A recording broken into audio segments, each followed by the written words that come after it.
Bonjour et bienvenue à cette nouvelle séquence vidéo qui porte toujours sur le même module, la comptabilité des sociétés. Nous sommes dans le premier chapitre portant sur l'analyse comptable de la constitution des sociétés. Après avoir développé dans une première section le cas général de la constitution des sociétés, dans cette séquence nous allons parler des cas particuliers.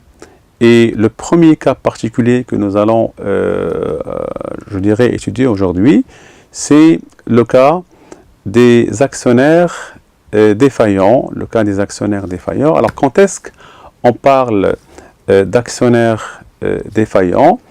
C'est à chaque fois qu'un actionnaire ou que plusieurs actionnaires n'arrivent pas à honorer leur engagement en apportant les sommes promises à la société. Donc, très souvent, comment ça se passe? Le conseil d'administration lance un appel pour libérer une fraction du capital et fixe une date limite pour la libération. Alors, s'il y a un actionnaire ou des actionnaires qui n'arrivent pas à honorer leur engagement, à apporter, à verser, à libérer leur fraction du capital à cette date limite, en principe, ils sont considérés comme des actionnaires défaillants. Alors, comment va-t-on régler le problème de la défaillance d'un ou de plusieurs actionnaires? Alors là, il y a en fait toute une procédure à suivre, parce qu'on ne va pas rester les bras croisés en attendant à ce que cet actionnaire verse, je dirais, à sa guise, le montant appelé à n'importe quelle date. Là, il y a toute une procédure qu'il faut suivre pour, régler le problème de la défaillance d'un ou de plusieurs actionnaires. Alors, la procédure à suivre, elle peut être décrite sous forme d'un certain nombre d'étapes.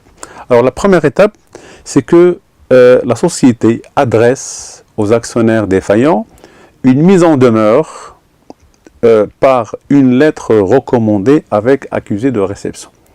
Donc, une lettre de rappel qui est envoyé par la société aux actionnaires défaillants pour tout simplement les rappeler, et donc pour les inciter à se rattraper et donc à verser les sommes dues à la société.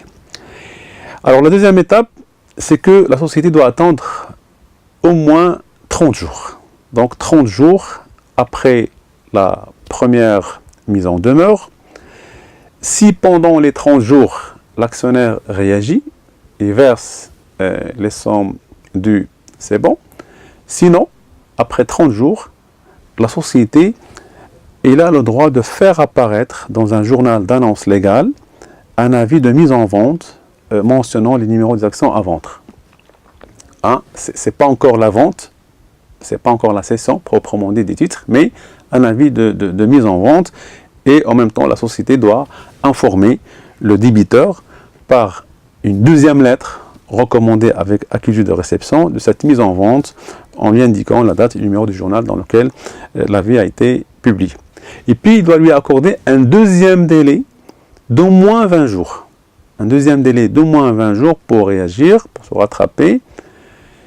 Sinon, si pendant les 20 jours, l'actionnaire n'a pas réagi, n'a pas essayé de se rattraper, n'a pas essayé de verser les sommes dues, alors à ce moment-là, la société a le droit de procéder à la mise en vente des actions appartenant à l'actionnaire défaillant.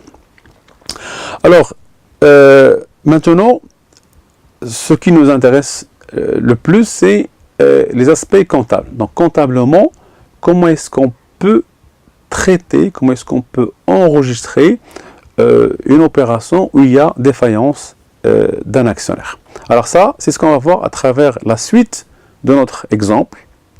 Et on le présente, je dirais, d'une façon très très résumée, selon laquelle une société anonyme est constituée entre 5 actionnaires et qui ont souscrit donc 2000 actions du numéraire de valeur nominale de 100 dirhams, libérés du quart depuis la constitution au 1er mars N-1, donc un capital de 1 million de dirhams. Donc en fait, la suite de l'exemple, ça commence à partir de ce point-là. Alors au 1er avril de l'exercice N, il y a appel du deuxième quart. Donc la société a appelé le deuxième quart du capital.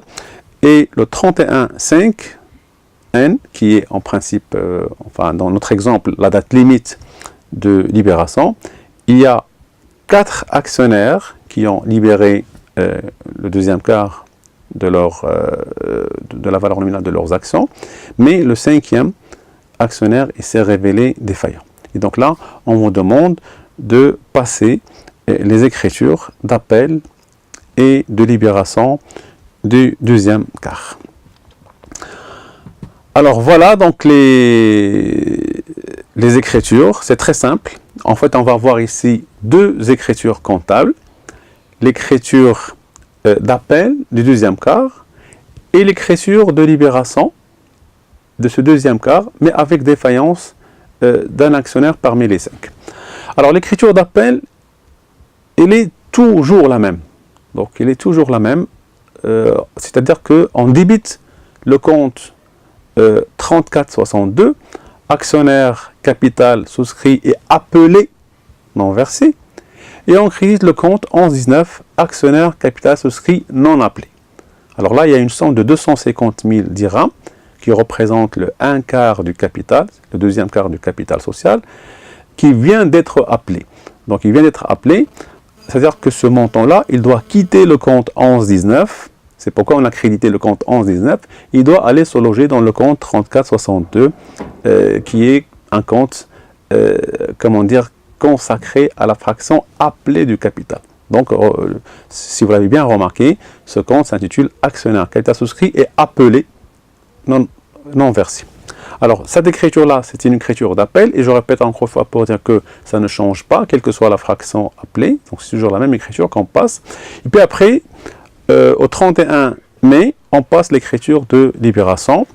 Alors là, on débite le compte banque, parce qu'il y aura quand même 4 actionnaires qui vont libérer le deuxième quart de la valeur nominale de leurs actions.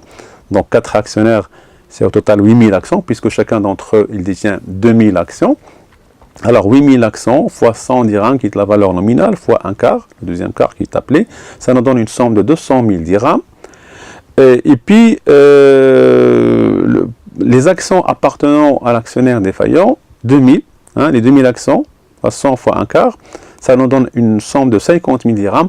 Ça, c'est une somme qui n'a pas été encaissée par, en tout cas par la banque, la société, qui n'a pas été encaissée au nom de la société, donc il ne va pas figurer dans le compte banque, mais dans le compte actionnaire défaillant. Et bien sûr, en contrepartie, on crédite le compte actionnaire capital souscrit et appelé non versé. Donc le compte que nous avons débité tout à l'heure. Donc vous voyez bien que c'est très simple. Ce qui est nouveau ici, c'est le compte actionnaire défaillant qui apparaît et donc qui est débité de la somme appelée et non versée par l'actionnaire défaillant. Voilà, donc cette séquence touche à sa fin. Je vous remercie pour votre attention et on se donne rendez-vous lors d'une prochaine séquence vidéo. Merci.